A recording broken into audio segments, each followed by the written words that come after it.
فتح خیبر کا جھنڈا اور حضرت علی ابن ابی طالب علیہ السلام۔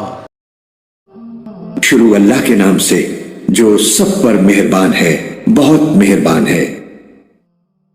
ابو حازم نے کہا مجھے حضرت سہل بن سعد رضی اللہ تعالیٰ عنہ نے بتایا کہ خیبر کے دن رسول اللہ صلی اللہ علیہ وسلم نے فرمایا کہ میں یہ جھنڈا اس شخص کو دوں گا جس کے ہاتھ پر اللہ تعالیٰ فتح دے گا، اور وہ اللہ اور اس کے رسول سے محبت کرتا ہوگا، اور اللہ کا رسول اس کو چاہتے ہوں گے۔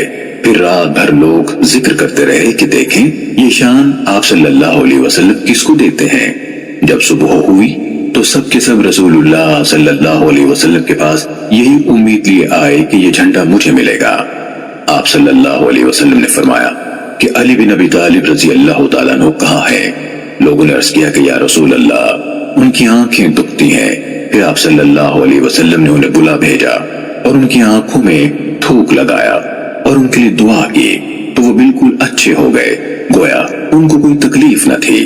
پھر آپ صلی اللہ علیہ وسلم نے انہیں جھنڈا دیا۔ چنانچہ سیدنا علی رضی اللہ تعالیٰ عنہ نے عرض کیا کہ یا رسول اللہ میں ان سے لڑوں گا یہاں تک کہ وہ ہماری طرح مسلمان ہو جائیں۔ آپ صلی اللہ علیہ وسلم نے فرمایا کہ آہستہ چلتا جا یہاں تک کہ ان کے میدان میں اترے، پھر ان کو اسلام کی طرف بلا اور ان کو بتا جو اللہ کا حق ان پر واجب ہے۔ اللہ کی قسم اگر اللہ تعالیٰ تیری وجہ سے ایک شخص کو ہدایت کرے تو وہ تیرے لیے سرخ اونٹوں سے زیادہ بہتر ہے۔